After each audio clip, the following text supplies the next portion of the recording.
Muy buenas tardes. Sean bienvenidos a esta nueva edición del Aula de Cultura del Diario Montañés, última conferencia del Aula de Cultura de este año 2021, que ha tenido, creo que, un desarrollo exitoso y fructífero, porque han pasado desde grandes escritores, investigadores, historiadores y creo que se ha podido presentar un panorama de la actualidad cultural en España y en Cantabria. Hoy está con nosotros Carmen Cózar Navarro, que no pudo presentar aquí su libro La Orca del Atlántico porque la enfermedad, el COVID, pues afectó a la familia y hubo que suspenderlo en la primavera de este año que termina. Pero hoy vuelve con nosotros Carmen Cózar para dar una conferencia que en el fondo es un resumen de ese magnífico libro, La Orca del Atlántico, que tiene su punto de vista y su contenido en relación con la trata de esclavos a lo largo de la historia de España y de América. Por tanto, es de alguna manera recuperar la presentación de ese libro que yo se lo recomiendo a ustedes, La Orca del Atlántico, porque además de estar escrito estupendamente, es una página quizás negra de la historia de España y de la historia de la humanidad cuando las personas eran consideradas mercancía. Creo que la conferencia de hoy nos va a ilustrar mucho sobre esa etapa de la historia, sobre ese comercio transatlántico de África a la América española y también a la América británica y francesa, puesto que realmente uno de los lugares donde más esclavos negros se condujeron fue lo que es el actual Haití, y que además produjo la primera revolución, levantamiento de los esclavos contra los dueños, en este caso franceses, que terminó por la construcción del país que hoy conocemos como Haití. Pero bueno, estos son disertaciones que no vienen a cuento. Creo que Carmen Cózar nos va a pronunciar una magnífica conferencia y antes de darle la palabra al presidente del Aula de Cultura del Diario Montañés y presidente del periódico, don Luis Revenga, sí quisiera pedirles por favor que ante la situación de la pandemia, hoy hemos tenido ya una advertencia de la Autoridad Sanitaria Cántabra de que extrememos las precauciones, sí quería pedirles que por favor, cuando termine el acto, la salida se haga de una manera ordenada, de primero las filas de atrás y sobre todo que no se formen grupos dentro del salón y que la conversación que se quiera tener posteriormente se haga al menos en el hall y si es posible ya fuera en la calle.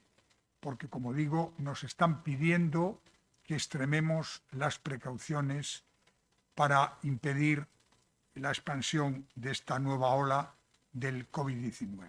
Y ya sin más le paso la palabra a don Luis Revenga. Buenas tardes, gracias Manuel Ángel. Muchas gracias Carmen por estar aquí con nosotros. Queremos que te sientas en casa, que estés a gusto. Tienes un auditorio bastante nutrido para ser el día que es y además muy interesado en lo que nos vas a contar. Como bien ha dicho el presidente del Ateneo, el Aula de Cultura del Diario Montañés cierra su ciclo de este año, de año 2021, con el propósito que alienta esa actividad, que es difundir la cultura. Lo habitual es, como todos ustedes saben, veo aquí a bastantes personas asiduas, pues presentar libros. En el día de hoy nos toca escuchar, y lo haremos con sumo entusiasmo y agrado, una conferencia que va a impartir Carmen Cózar, catedrática de Historia de la Universidad de Cádiz. Siempre que tenemos la suerte y el honor de escuchar a una persona como ella, por lo menos yo me hago esas reflexiones, hay dos efectos que son destacables. El primero es lo que se aprende, escuchando se aprende. Y lo segundo es las reflexiones que uno hace en base a aquello que se escucha. En este caso creo que van a confluir ambos aspectos porque es un tema francamente interesante, francamente apasionante. A la par que chocante, porque hay que advertir y decir que Carmen va a hablar del siglo XIX, es decir, no hace tanto tiempo, hace apenas 200 años o poco más de 200 años.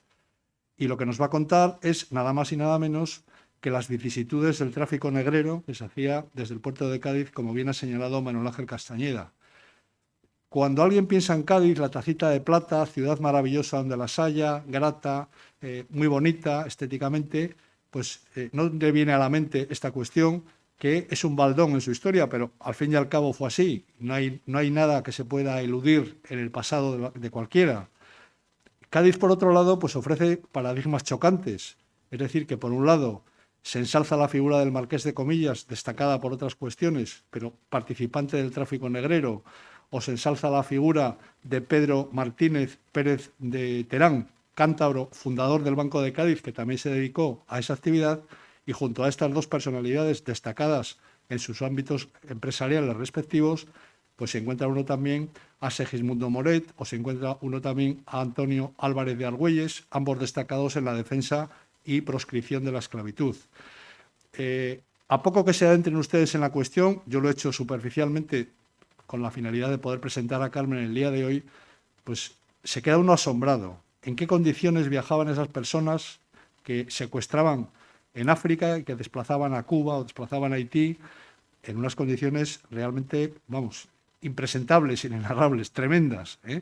De hecho, eran barcos que estaban protegidos por redes para evitar que en ocasiones de desesperanza y de absoluto extremismo, pues los esclavos se tiraran por la borda, es decir, que no llegaban a destino por esas razones.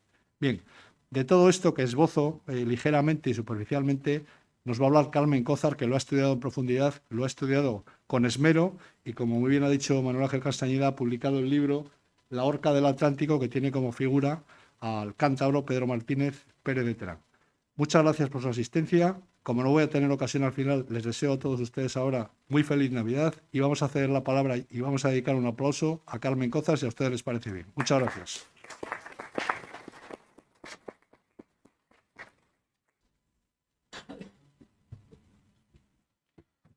Buenas tardes a todos.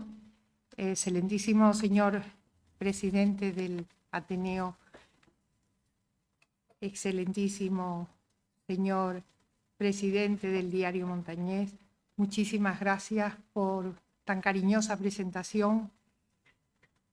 Queridos amigos, tengo que dar las gracias también por la paciencia que han tenido conmigo y volver a retomar la invitación, la amabilidad y la acogida que siempre tenéis conmigo y más en estos momentos.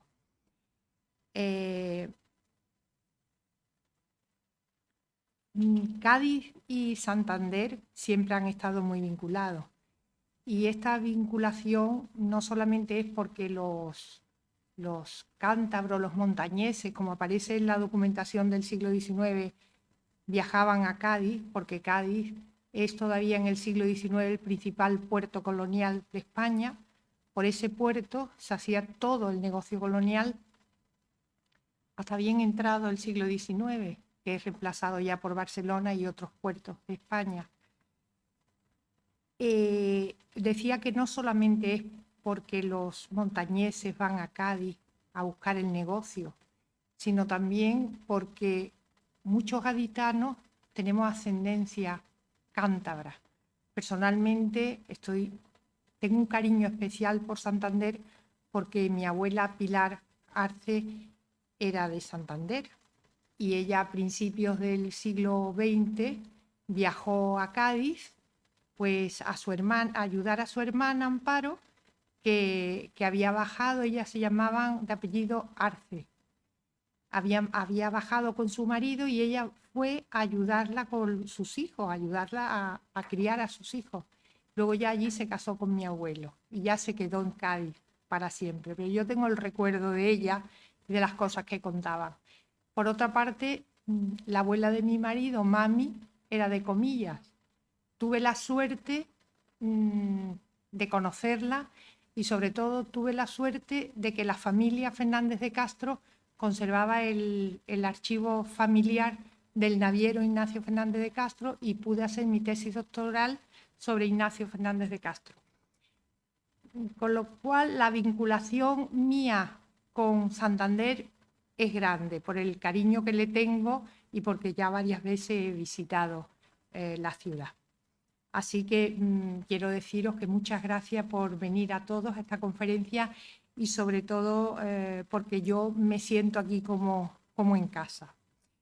Entonces, voy a hablar, como el título de la conferencia es Cádiz, principal puerto atlántico de la trata negrera en el siglo XIX, la casa negrera de Pedro Martínez y compañía.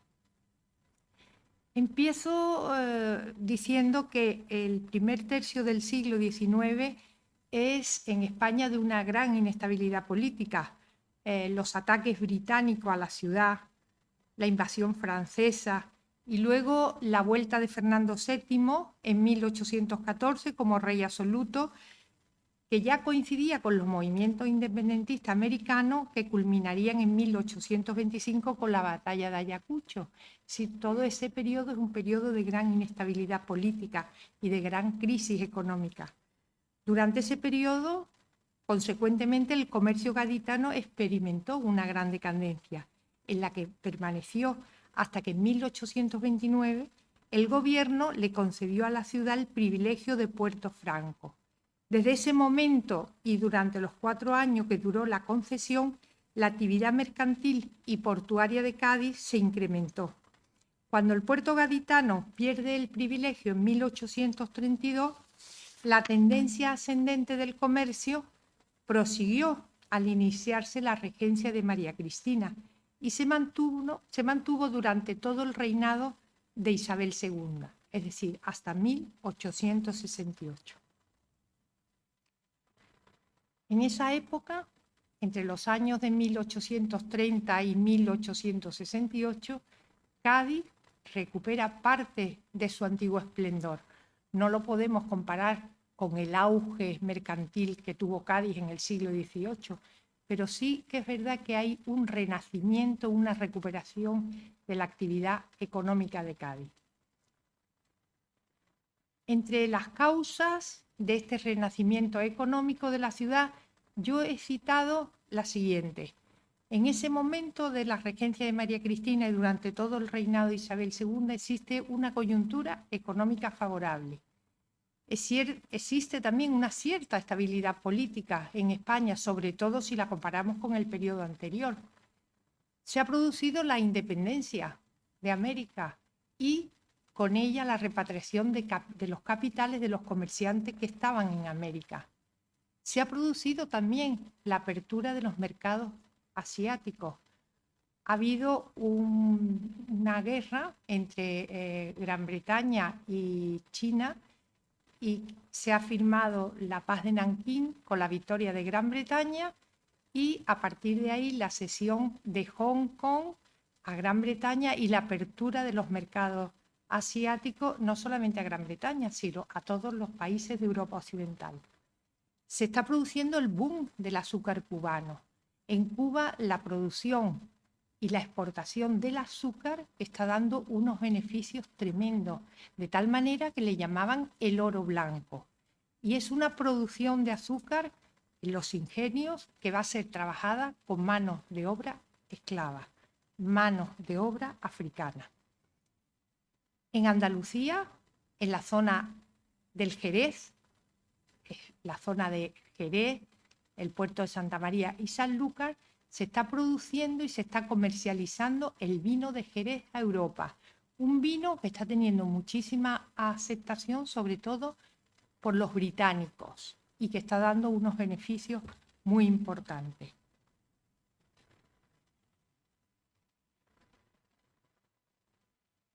El imperio colonial ha cambiado, la situación de España ha cambiado.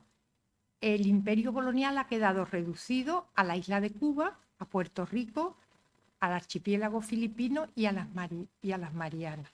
Pero Cádiz continuará siendo, por el valor de las mercancías traficadas, el principal puerto colonial de España, como os decía antes, justamente hasta 1857, que será reemplazado por Barcelona. Lo cierto es que la fama mercantil de Cádiz va a atraer a hombres de negocio de otras localidades españolas y también del extranjero. Aquí os he citado algunos: Ignacio Fernández de Castro, de Comillas; José Matías, de Llodio; Manuel Ruiz Tagle, un apellido de Santander; Pedro Martínez, también de la montaña. De Inglaterra llegan a Cádiz Osborne, Federico Cosen, Eduardo Clerc. De Francia, Francisco Conte, los Lacabe, Manuel Domecq Víctor, Domingo Lisaur. De Génova, Francisco Neto y Cousteau, Domingo Jordán, Benito Picardo. De Castilla, Juan de Dios la Santa, Miguel Martínez de Pinillo. Esto y muchos más que no he citado. Todos ellos van a llevar a cabo una actividad polifacética y van a diversificar sus negocios. Pero la presencia de capital europeo, especialmente el inglés, se hace notar con fuerza, sobre todo en el sector vitivinícola. A los nombres de Osborne, Domecq, hay que añadir lo de Eduardo Leclerc y Lau, Leandro Echenique, Federico Cosen. Ellos, en su actividad económica, como os decía, alcanzan un enorme grado de diversificación. Es como una estrategia para paliar los riesgos en un entorno que todavía en el siglo XIX es un entorno hostil. Es importante recordar, como decía Sánchez Albornoz, que en esos momentos en España existe una economía dual, en cuanto que conviven formas de organizar la producción típica de la etapa precapitalista con otras nuevas formas de organizar el capital típicas ya del capitalismo. Los comerciantes, como os decía, son polifacéticos. Combinan el negocio de banca, realizan inversiones en sectores emergentes como es la minería, el ferrocarril. Vemos en Cádiz una empresa gaditana de hilados y tejidos de algodón al vapor. Realizan el comercio por cuenta propia, realizan el comercio en comisión, son consignatarios de buques. Aquí os he puesto señalado el enorme grado de diversificación que existe, y sobre todo la exportación de vinos a Inglaterra será el único negocio de envergadura que se consolide en el tiempo. Aquí os decía, os he puesto un ejemplo, por ejemplo, de uno de los comerciantes más importantes que hubo en Cádiz en esa época, Domingo Antonio Jordán, Oneto y compañía. Los Jordán participa junto a importantes hombres de negocios gaditanos multitud de negocios. Pues fijaros, en una tienda de curtidos, en una empresa de baños públicos, en una fábrica de Orosú, en la revista médica de litografía, en una casa de comercio, en una casa Oneto, West y compañía de exportación de vino, en otra compañía Ferrer y compañía dedicada al transporte, en una compañía de navegación y de transporte, en una sociedad bancaria. Aquí tenemos un montañés, González de Peredo. Es un modelo de estrategia empresarial a largo plazo. Integró verticalmente los negocios del transporte marítimo y la banca, como su negocio original, que era el comercio al por mayor. Aquí lo vemos que invierte en el Joy Gaditano, que era una sociedad de seguros marítimos, en banca, Conte y compañía, en una empresa de transporte, Ferrer y compañía. Os he querido traer ejemplos de los montañeses que están en Cádiz. Otro era Manuel Ruiz Tagle. Él tiene un patrimonio procedente de dos familias de comerciantes, los Ruiz Tagle y los Pol. Pues fijaros bien, una fábrica de hilados, tejidos y algodón al vapor ya, es una empresa ya capitalista, industrial, una fábrica de cristales, la de transporte, invierte también en el banco hipotecario. Nos da un poco idea del carácter que tenía el comerciante, el empresario en el siglo XIX. Juan Domecq también, importante, invierte en negocios emergentes como en la minería, la producción y exportación de vino. En definitiva, Cádiz se manifiesta como una ciudad cosmopolita, abierta y liberal. Y la palabra cosmopolita en el término real de la palabra, porque Cádiz es una plataforma, una ciudad plataforma que va a recibir a todos los comerciantes que quieren hacer negocio. Porque vuelvo a repetir, Cádiz es el puerto colonial por excelencia, el puerto más importante de España. Por Cádiz se hacía todo el negocio colonial. El paisaje urbano de Cádiz se enriquece en el siglo XIX con las fantásticas casas de los comerciantes, con sus torres miradores. Es un Cádiz culto, en el que son frecuentes las tertulias literarias, un ambiente intelectual en el que la mujer gaditana tuvo una participación activa, como nos narra Benito Pérez Galdós, cuando en sus episodios nacionales se refiere a la urbe gaditana. Como se sabe, era frecuente en Cádiz que las mujeres, marginadas de los centros intelectuales por su condición femenina, organizaran ya desde los inicios de la centuria decimonónica tertulias como fueron la de Margarita López de Morla, de tendencia liberal, y la de doña Franquista Larrea, de carácter conservador.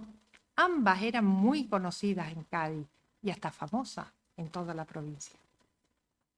Este era el Cádiz que yo investigué cuando hice mi tesis doctoral, el Cádiz de la burguesía de los negocios, el Cádiz de la riqueza, el Cádiz cosmopolita.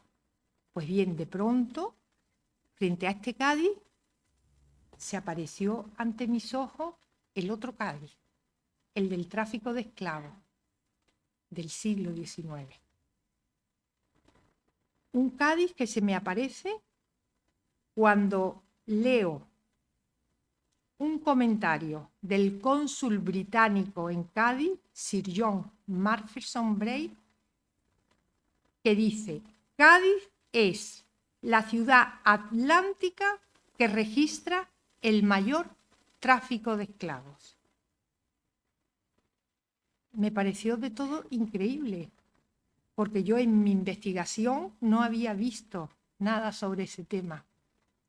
Y no había visto nada porque la trata era, desde 1817, una actividad ilegal. Y por esa razón no aparecía en la documentación de protocolo. Además, ese tipo de documentación solía destruirse para no dejar huella de esa actividad ilícita.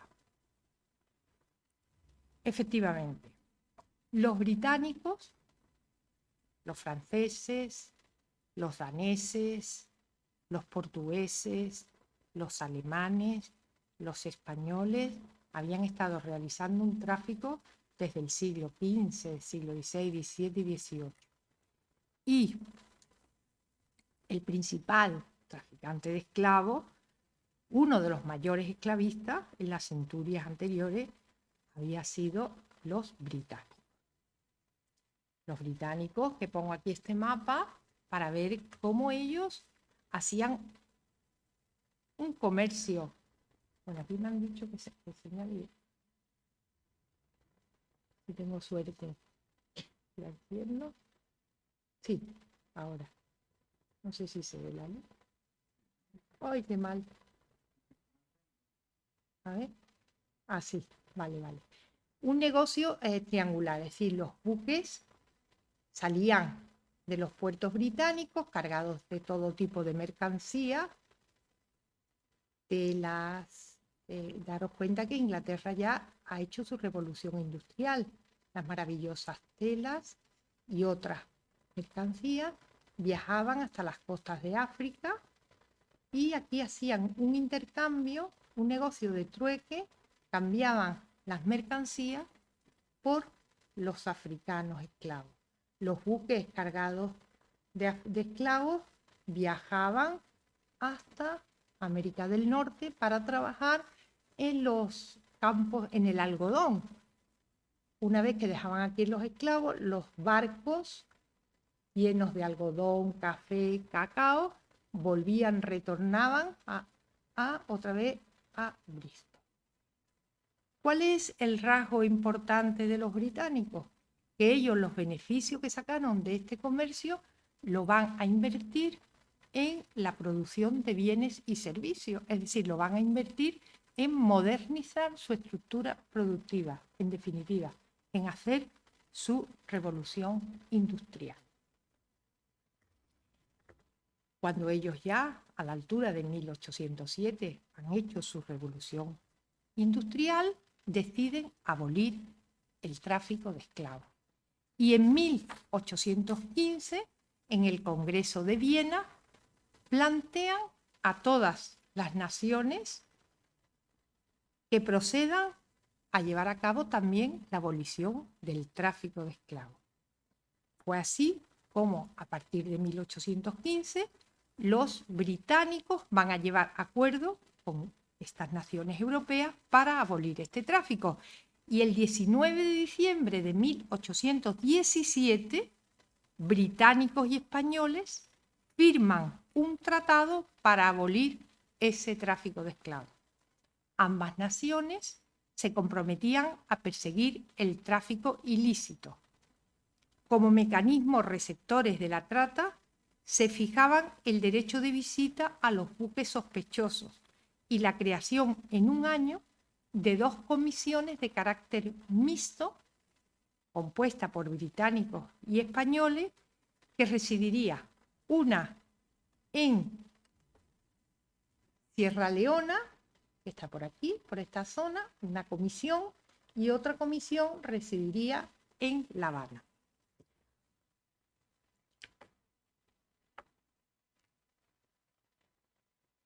Os podéis imaginar que Gran Bretaña desplegó todo su poder marítimo para reprimir la actividad negrera por mar y por tierra. Porque ¿qué fue lo que pasó? Que los comerciantes españoles, franceses, daneses, alemanes, portugueses, acostumbrados a hacer esta actividad negrera, que en esa época no estaba mal vista, continuaron haciendo el tráfico, pero en la clandestinidad. Y entonces Inglaterra va a perseguir a todos estos traficantes de todas las naciones. En 1819, la Royal Navy estableció un postadero en Freetown, en Sierra Leona, que serviría de base para el escuadrón africano británico. Allí residiría una formación naval que iba a estar constituida por unidades navales sutiles que desde la década anterior venían operando desde Portsmouth, en las costas africanas.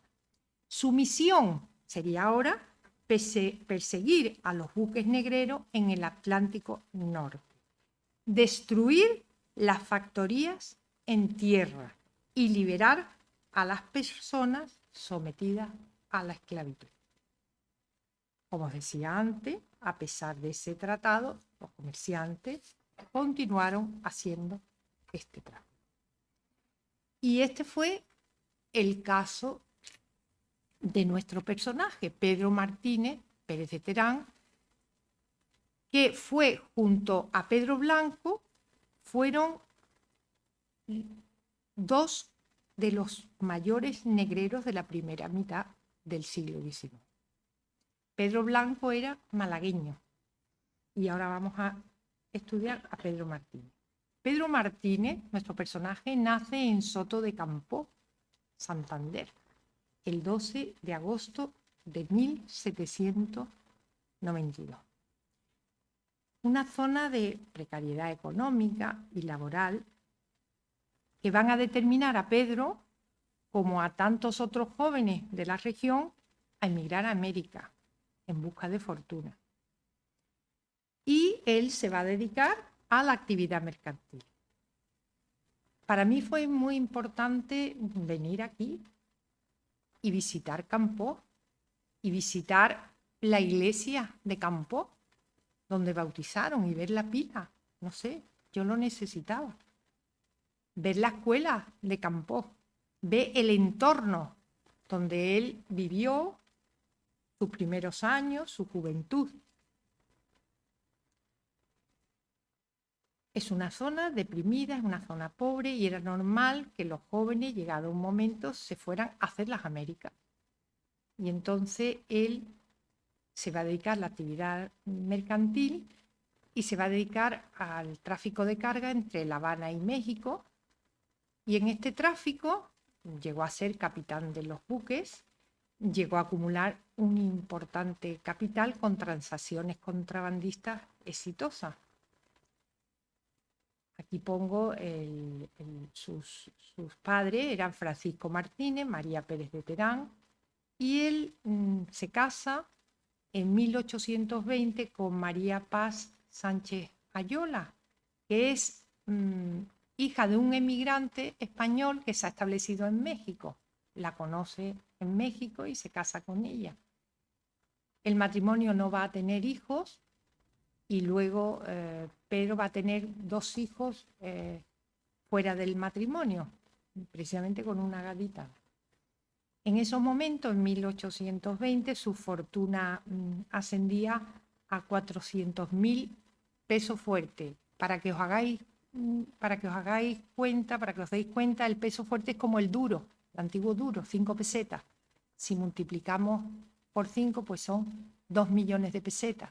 Si lo pasamos a euros, para hacernos una idea, pues casi 100 euros en aquella época. ¿Ah?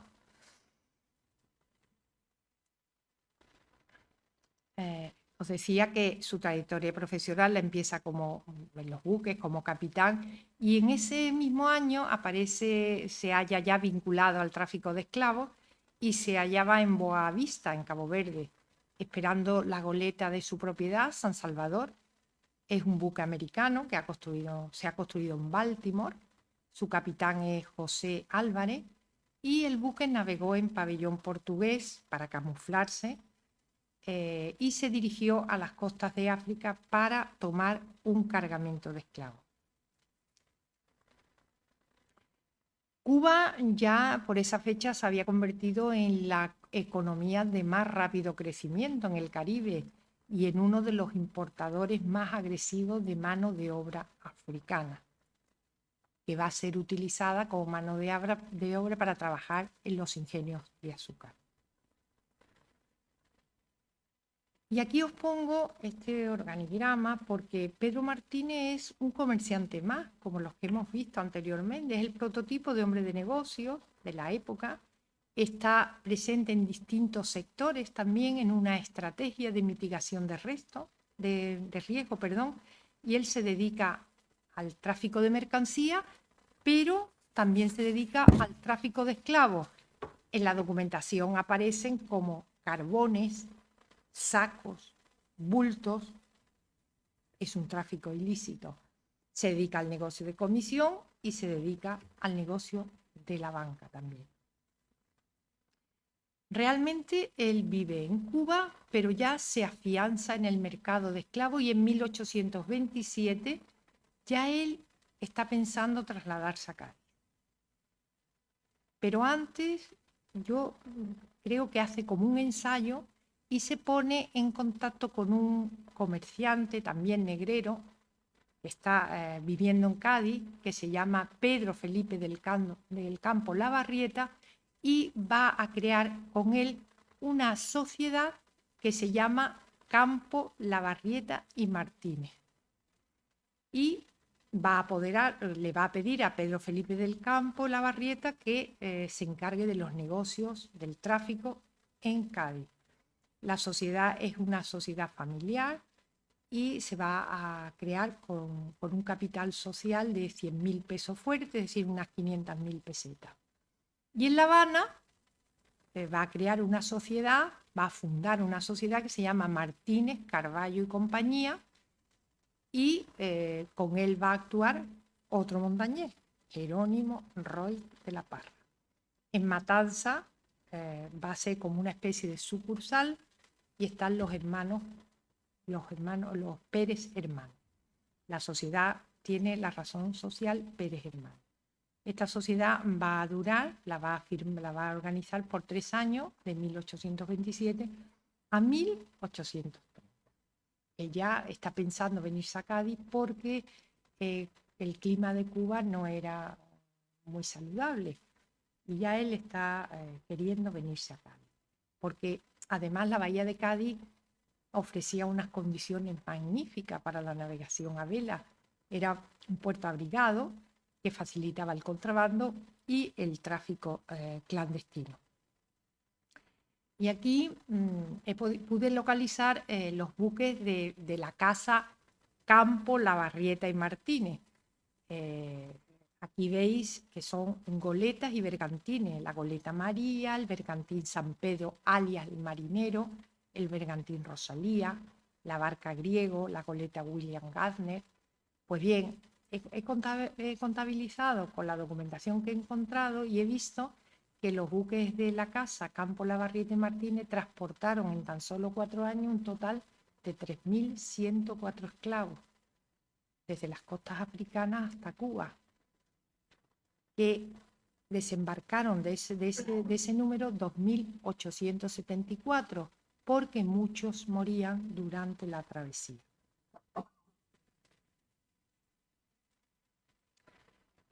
En la foto aparece un buque, que es el buque de la casa de Pedro Martínez. Pedro Martínez llegó a tener una flota de hasta 30 buques, y este se llamaba el Diligente. Como veis, a mí me dio mucha ilusión encontrar este buque, porque además era el buque de la casa de Pedro Martínez, y es una acuarela que está pintada por un tripulante del buque.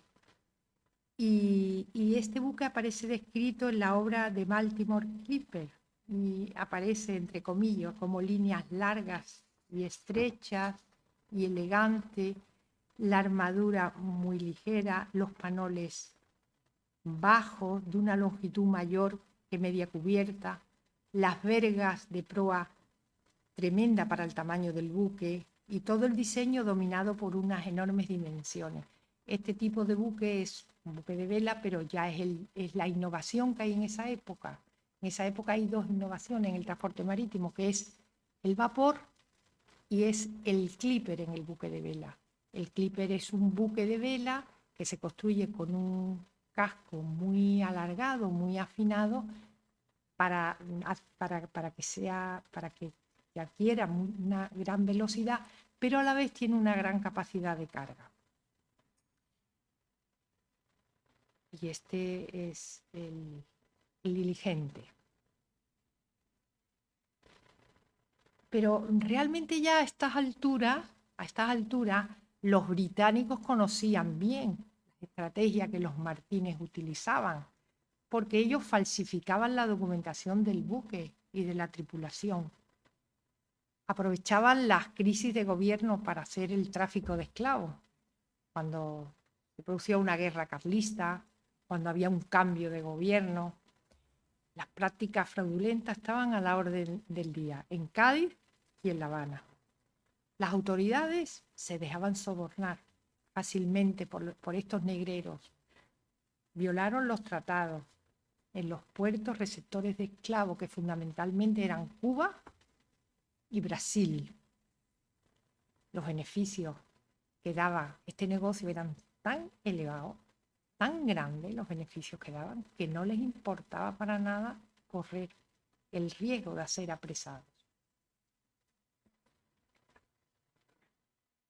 El cónsul británico Macpherson, Sir John Macpherson Brackenbury, decía: durante mis 6 años de residencia en Cádiz, nunca he tenido éxito por ninguna representación mía en hacer que un único buque de esclavos sea condenado, a pesar de las diversas protestas hechas por nuestra legación.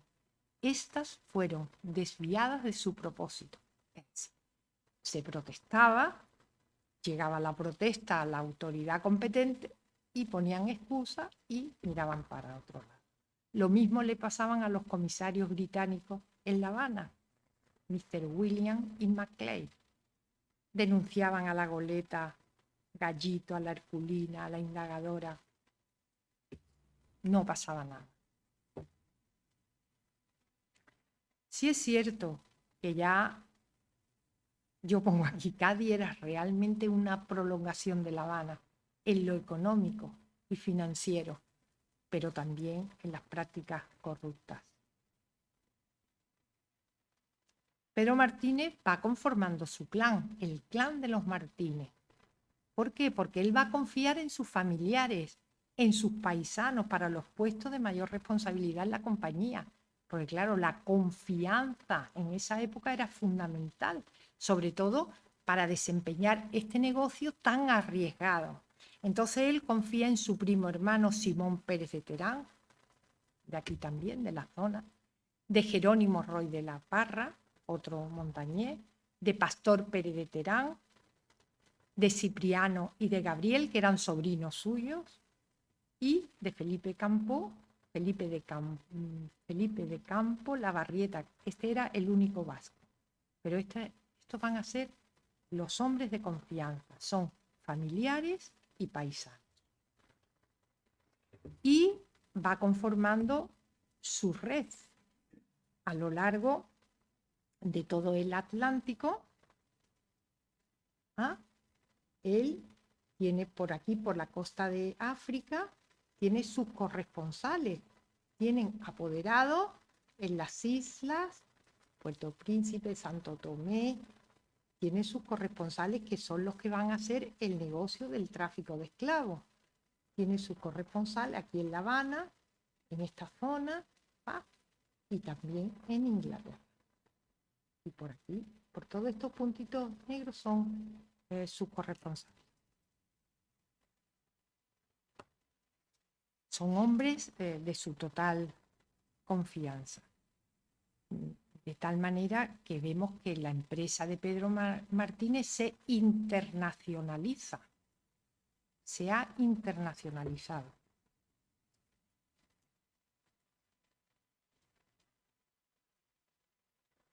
Y ya, como os decía, él estaba ya pensando en irse a Cádiz y en 1831 ya decide su traslado a Cádiz. Establece su domicilio familiar en la calle Ancha, 29, en el barrio burgués, lo que quiere decir que ya él ha llevado a cabo una acumulación de capital muy importante. Fijaros bien la casa donde vive, que es una maravilla de casa. Nada más que ver la fachada, es una preciosidad. Las casas gaditanas suelen ser casas de 3 pisos, con sus torres miradores, para ver llegar a los buques. Y desgraciadamente la casa por dentro no existe. Por lo visto se cayó y entonces lo que han hecho es construirla moderna. Es moderna, es una construcción moderna lo que es la casa, es la escuela de enfermería. Pero ya solamente la fachada ya nos dice que debió de ser una maravilla. En esta casa él va a convivir con su familia cántabra, 3 empleados de la empresa y 7 personas del servicio doméstico. Ya el hecho de tener 7 sirvientes demuestra ya que era un hombre, era un capitalista, era un hombre de la burguesía de los negocios, un hombre rico de Cádiz. Su integración en la sociedad gaditana fue rápida y, como os decía, en 1837 se encontraba entre los mayores contribuyentes de la ciudad. Yo en la lista de contribuyentes lo veo como el mayor contribuyente, creo que es el segundo mayor contribuyente de la ciudad. Y aquí vemos, en Cádiz, Pedro se encuentra entre los grandes capitalistas de la ciudad gaditana. Y fijaros bien que sigue haciendo el tráfico de mercancías y el tráfico de esclavos, que es considerado una mercancía, se dedica a la banca, tiene una sociedad Cádiz-Sevilla S.A., se dedica a los seguros, un negocio de comisión, tiene una compañía de seguros en La Habana, es accionista del Banco de Cádiz, de la Caja General de Depósitos, pero llega a ser el director del Banco de Cádiz. El director del Banco de Cádiz. Él se ha venido a Cádiz, pero él en La Habana deja organizada el negocio y deja una sociedad colectiva que se llama Pedro Martínez y compañía, y deja a su primo hermano Simón para que se encargue de los negocios hasta que su sobrino pueda ir a Cuba a encargarse también de los negocios. En Cádiz se va a encargar él. En Matanza sigue habiendo esa delegación de La Habana. Esta es el organigrama y la situación. Matanza es importante porque cerca de Matanza estaba cerca de la costa, de la zona de la costa por donde Pedro Martínez alijaba a los esclavos. Es decir, los barcos llegaban por esa parte de la costa a la playa y desembarcaban los esclavos, y tenía personas encargadas para coger a los esclavos para llevarlos a los barracones. Y toda esa zona del alijo estaba cerca de Matanza. Bueno, aquí ya yo me atreví a hacer una semblanza del personaje. Él es capitán de fragata graduado de la Armada Nacional. Así aparece en su documentación, en su testamento. Es caballero comendador de la Orden Americana de Isabel II. ¿Por qué? Porque hace muchísimos préstamos al gobierno. Militaba en el Partido Liberal Moderado. La prensa se hacía eco de él como un hombre patriota, un hombre de una inmensa generosidad por la cantidad de dinero que daba al gobierno. Pero sí que es verdad que destacó por su labor benefactora, y luego os lo contaré haciendo un comentario del testamento.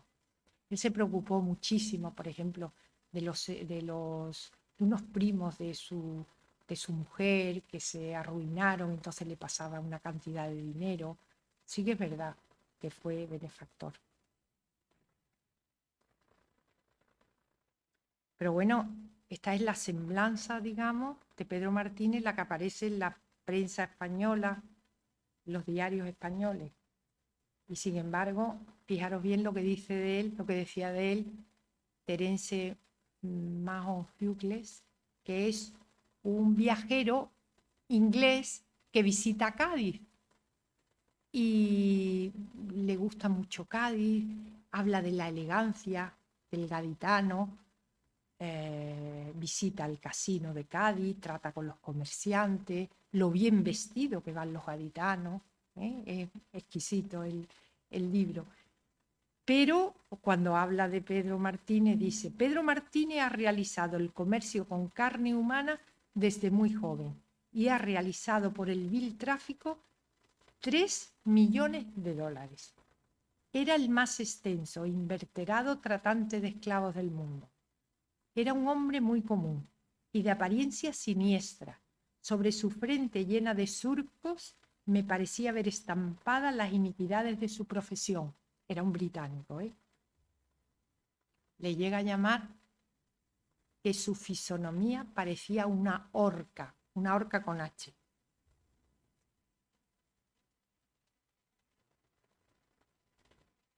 Pues bien, a estas alturas me imagino que querréis saber cómo era el negocio, cómo Pedro Martínez hacía el negocio.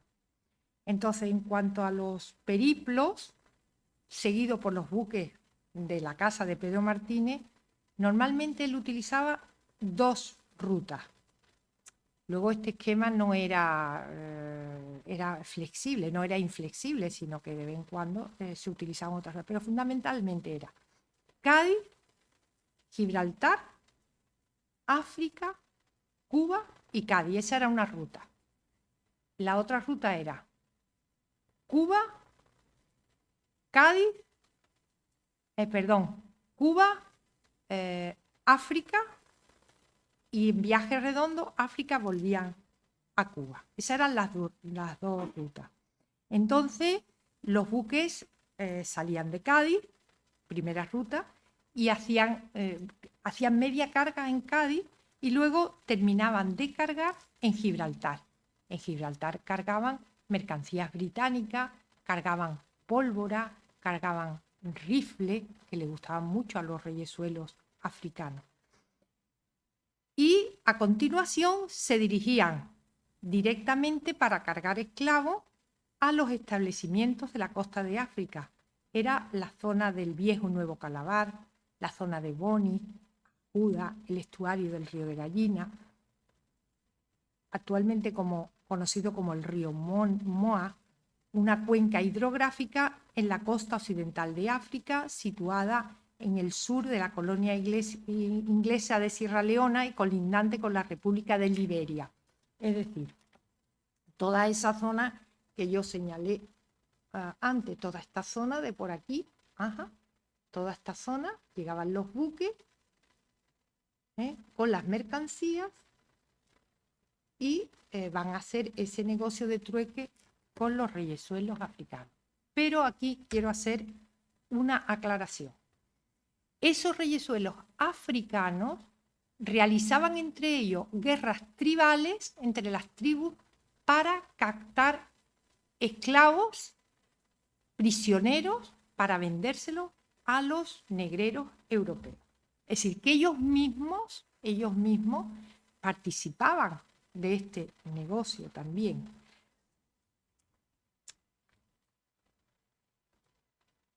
Es interesante también saber, esta es la zona que yo os decía, ¿verdad? Toda la zona de Freetown, ahí es donde está el río Gallina, y en toda esta zona los negreros habían establecido factorías a lo largo del río Gallina.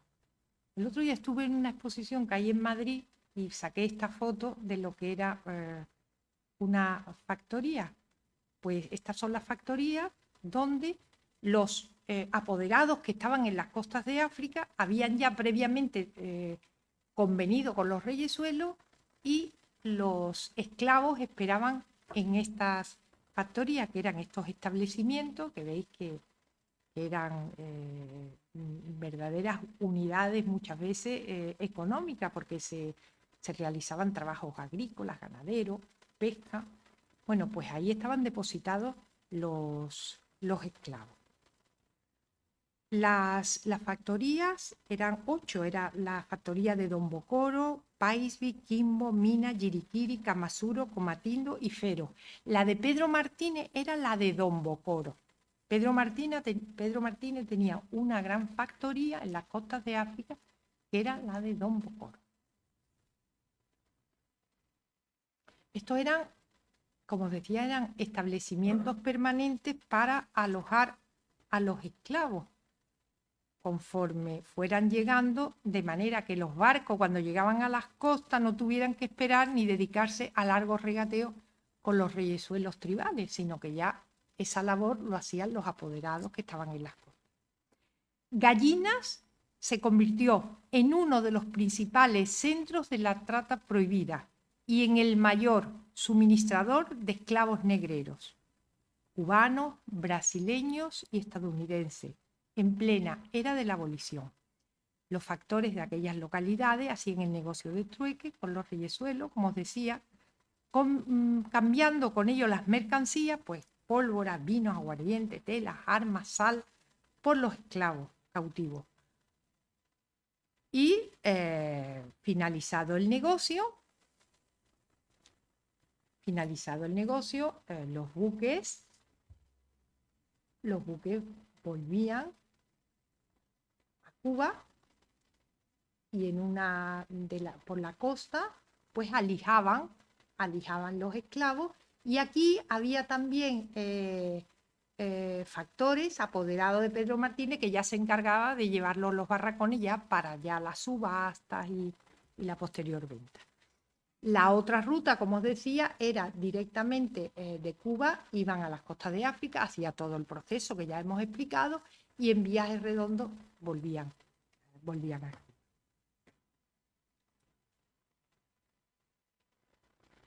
Luego te encuentras algunas variables. Por ejemplo, yo en una documentación me encontré, bueno, porque antes os quería decir, una vez que el buque llegaba a Cuba, alijaban a los esclavos, el buque se dirigía al puerto de La Habana y ya los comerciantes de Pedro Martínez preparaban el buque con mercancía y se iban a Cádiz. Con mercancía, con azúcar, con los productos para el comercio y ya se iban a Cádiz. Yo decía que en un documento encontré un buque que llegaba a Cádiz y bueno, pues era un buque de pasajeros que iba a Puerto Rico. Bueno, pues ya todo el pasaje, estaba ya instalado en el buque y zarpó el buque para Puerto Rico. Y cuando iba navegando, pues los pasajeros empezaron a quejarse del mal olor. Qué mal huele este buque. Y es que el naviero, el capitán, había aprovechado el viaje y llevaba en las bodegas esclavos. Claro, los esclavos, tal como iban en los buques, pues despedían un mal olor horroroso. Bueno, eso es una cosa que francamente a mí me llamó la atención muchísimo.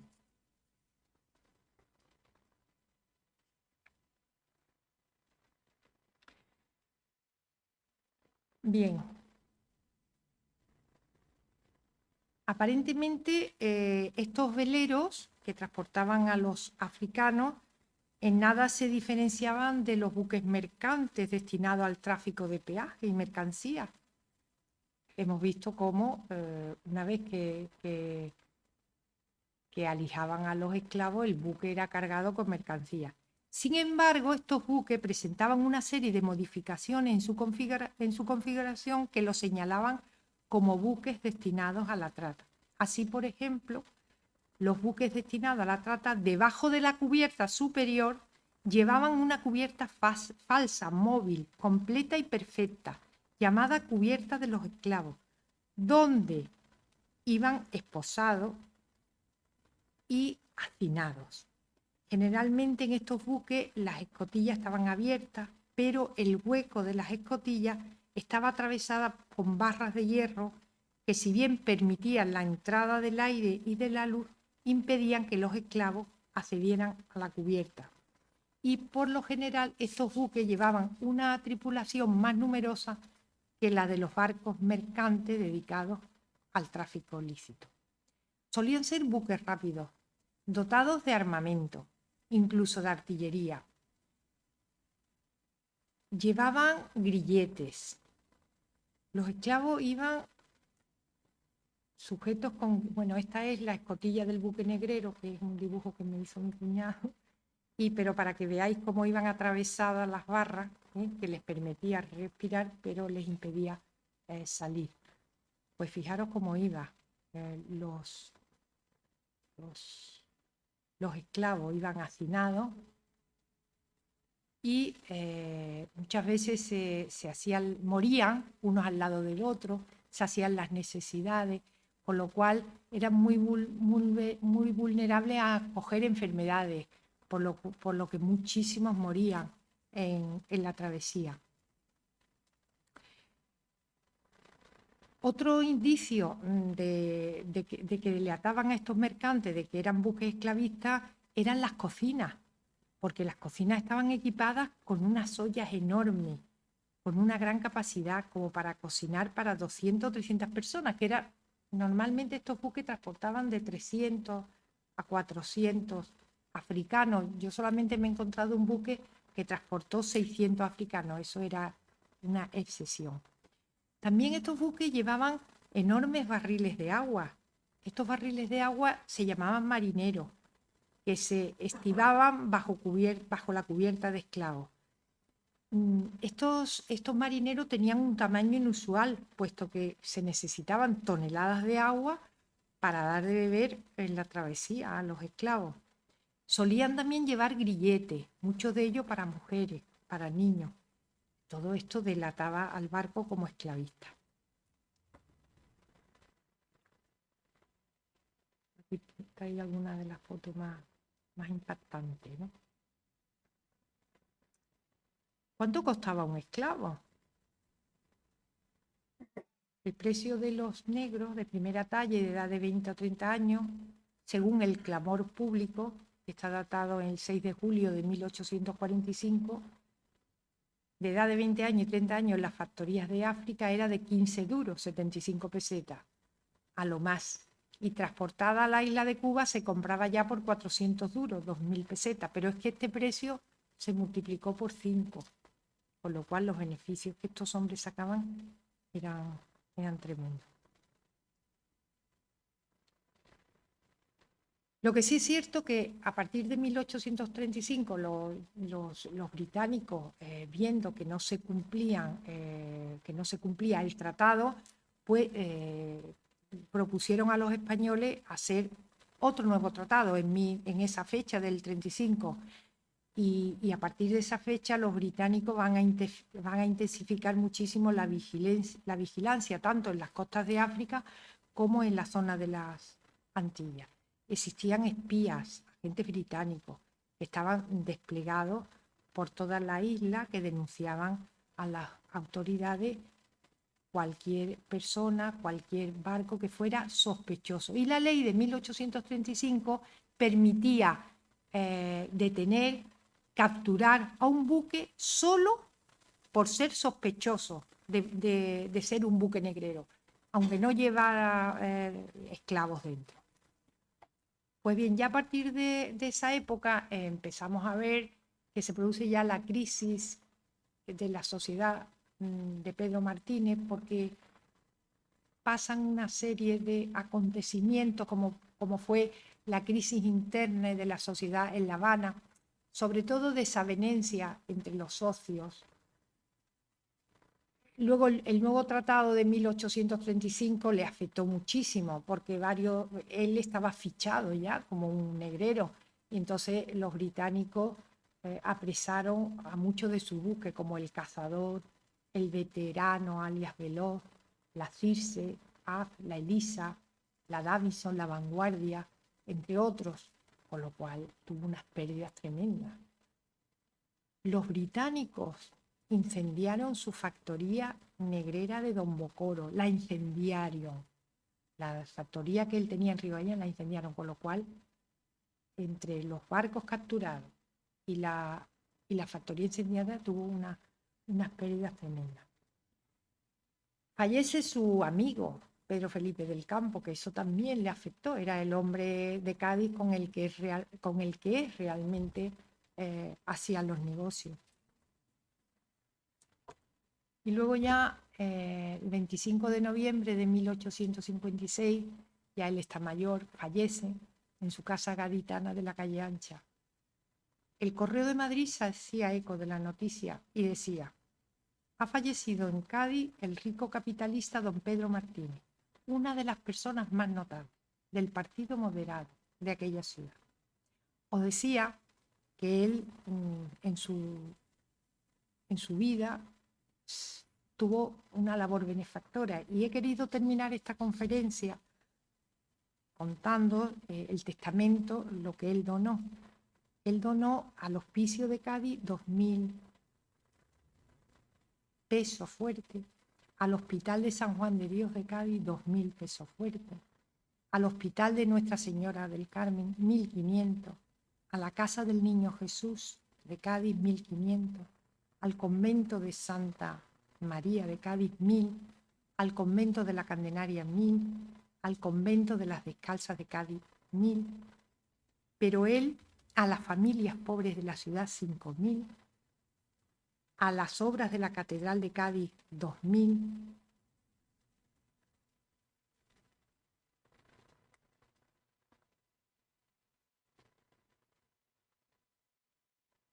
a los vecinos pobres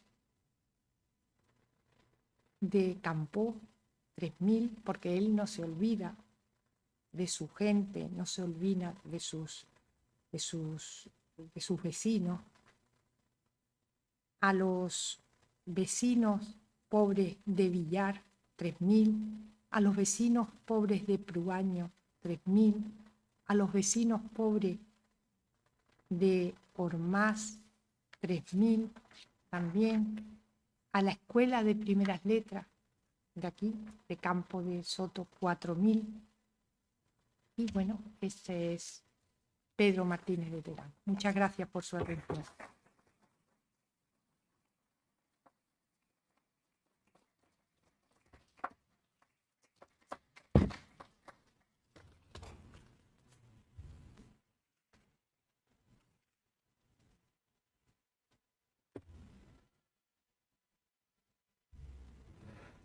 Muchas gracias a ti, Carmen.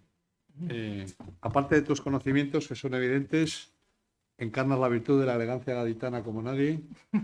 Lo has explicado y expuesto de una manera sumamente amena, atractiva, y como todos saben, si ahora quieren intervenir formulando alguna pregunta, sería el momento. Se me ha olvidado antes saludar a quienes nos siguen por streaming. Nunca es tarde, lo hago ahora. Agradezco también su presencia fuera de la sala.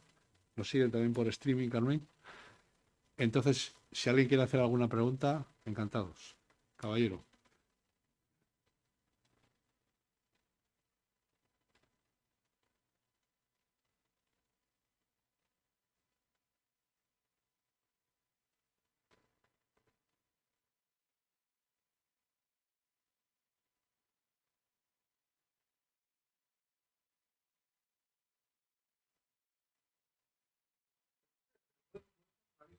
Sí, sí, que claro, porque fue puerto esclavista, pero no tenía...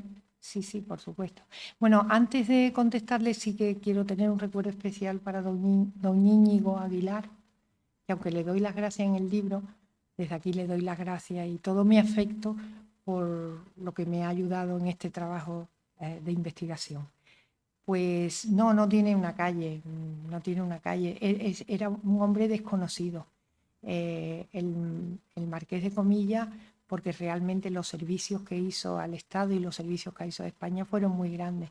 Y entonces sí que se le concede, ¿no?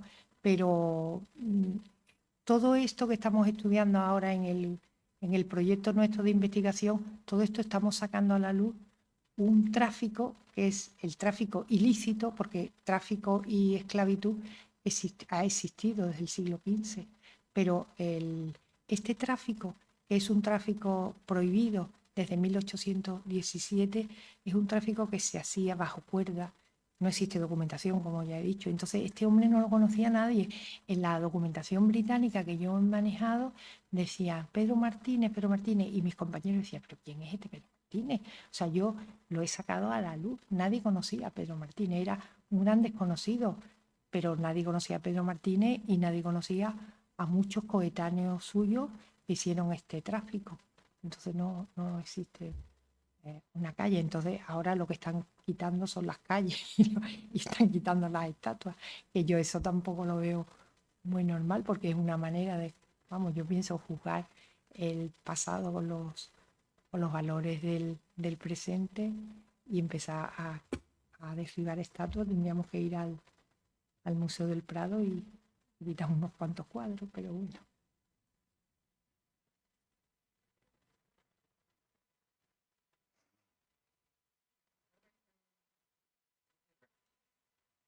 Él no entendía que Filipinas no trajo Chile y solamente se trajo con el que...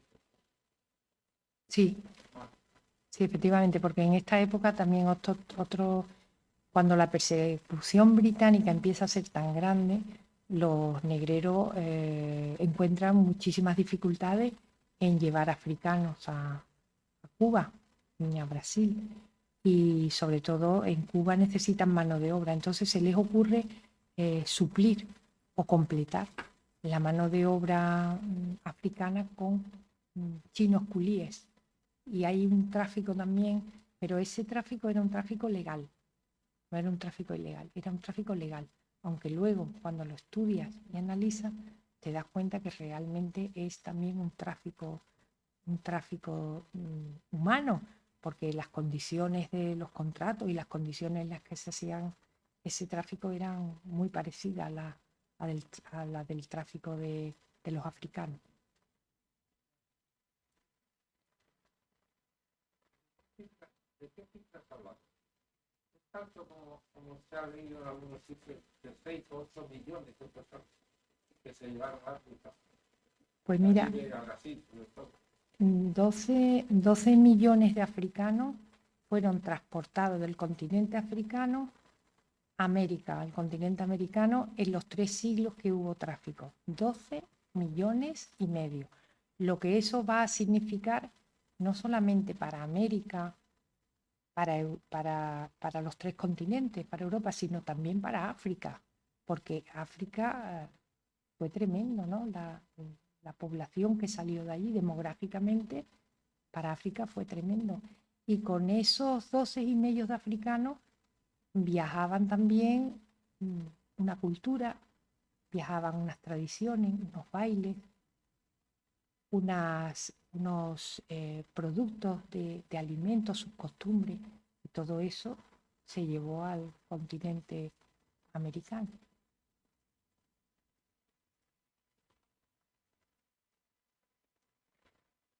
Carmen, una de las cosas que llama la atención, bastante la has destacado tú ya, es que siendo Cádiz cuna del liberalismo y donde se vio la luz por primera vez la Constitución de 1812, la célebre Constitución de la Pepa, no sé cómo trataba la Constitución este hecho, si es que lo trataba de alguna manera, lo toleraba o no lo toleraba.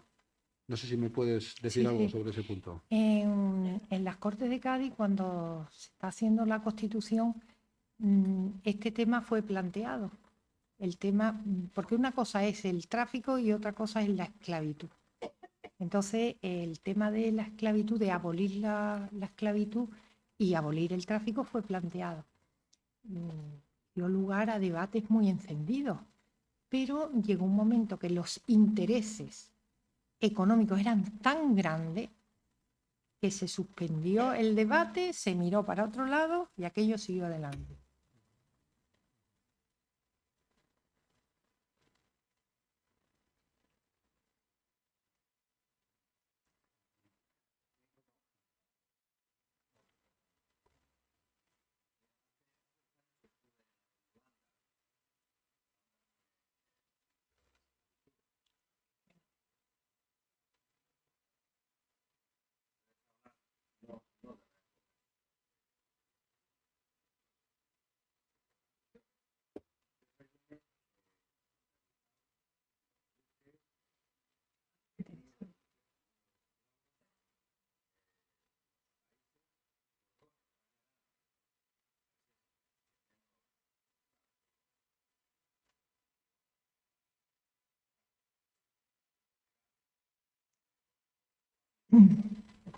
Eso sí.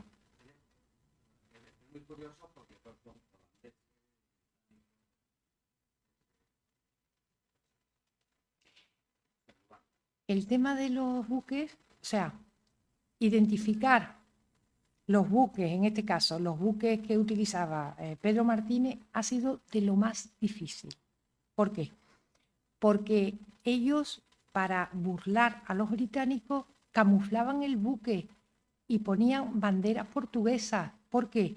Porque a los portugueses le estaba permitido viajar por la zona de sus colonias atlánticas, Santo Tomé, Puerto Príncipe, y ellos hacían pasar por barcos portugueses.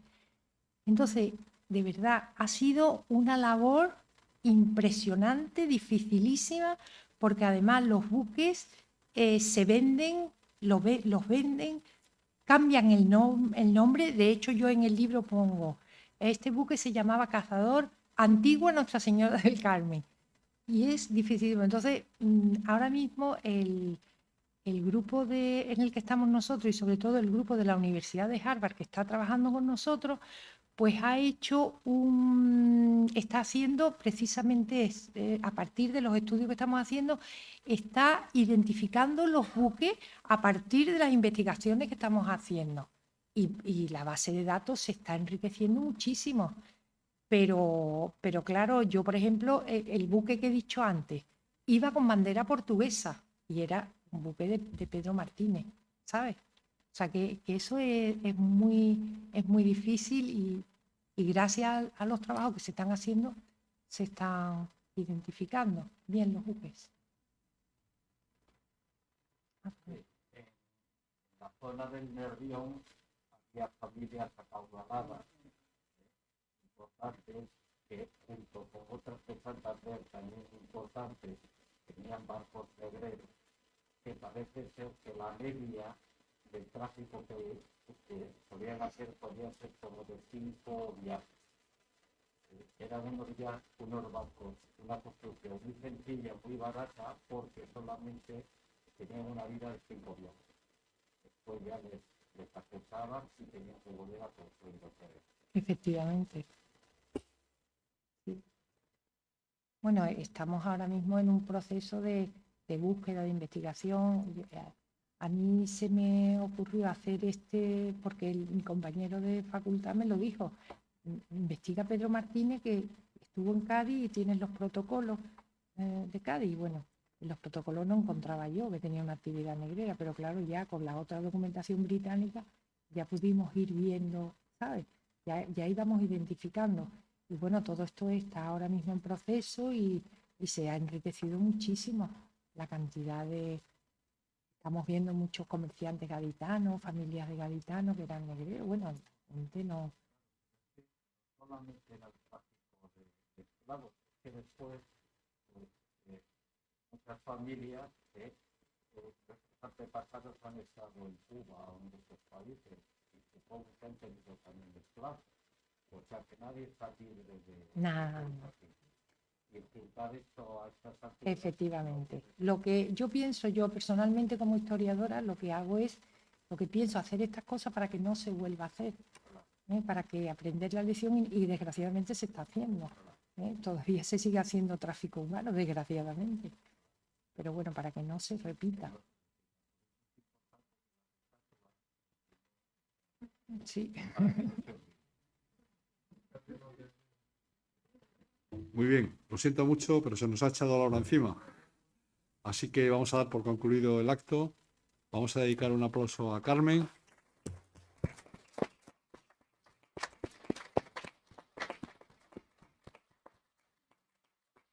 Recuerden, por favor, las instrucciones de salida y vuelvo a repetir. Feliz Navidad para todos. Muchas gracias.